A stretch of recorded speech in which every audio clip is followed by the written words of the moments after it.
I'm André Tamers. I started this company about 25 years ago after having lived in Spain for 3 years in Barcelona. One of the things I fell in love with in Spain was drinking sherry and just thinking what an incredibly refreshing, unique beverage. So it was something that really impacted me. Some of you may know that we went down to Sanlúcar in 2019 and staged an incredible 4-day event centered in the town of Sanlúcar de Barrameda, actually, which is one of the towns of the region of Jerez. And we did that because we wanted to bring attention to what I feel is one of the great wine growing regions of the world that is continuously being misunderstood.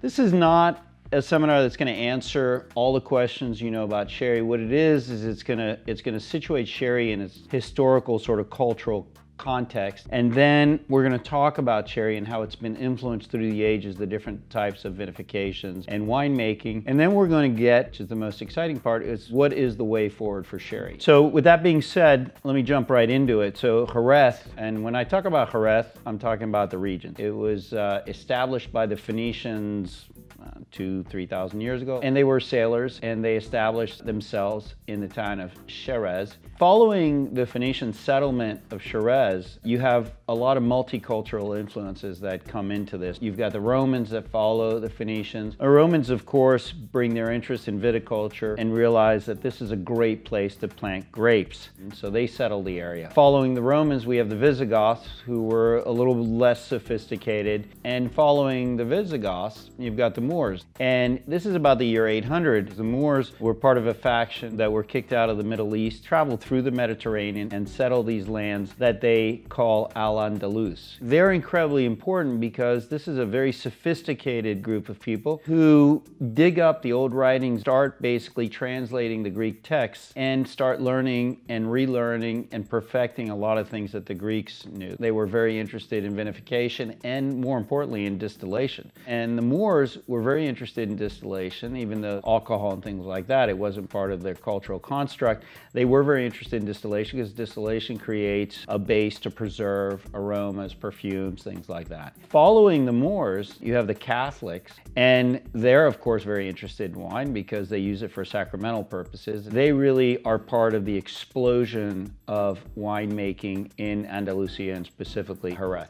So the first thing we need to sort of address is the geographic importance of this area, right? Of the Iberian Peninsula, it's access straight to the Atlantic Ocean, so it becomes a really important port where there's a lot of trading that's going on. You have a very important river called the Guadalquivir, which basically empties into the Atlantic Ocean, passing right through Sanlúcar. And that's a navigable river that goes all the way to the interior and communicates with the town of Seville. Very important for transport of merchandise and for future transport of wine throughout the northern countries. You've got another river, which is the Guadalete. And the Guadalete was very important because that was the way that the Jerezanos got their wines from their bodegas in the center of Jerez to the port, El Puerto de Santa Maria, as it is today. And they would travel it through this riverway, which is only 7 kilometers. But back then it could take a week because it depended on the tides.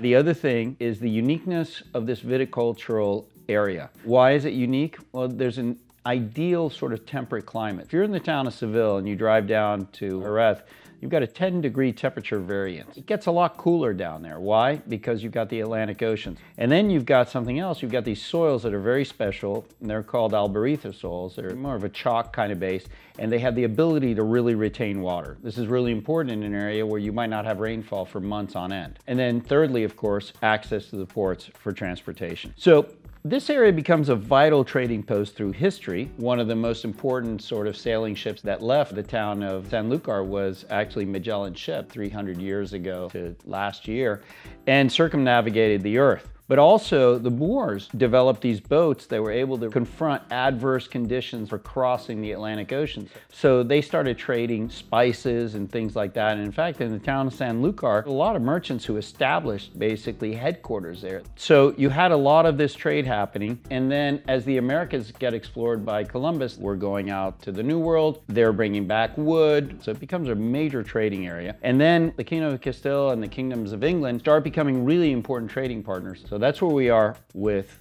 Jerez as a city.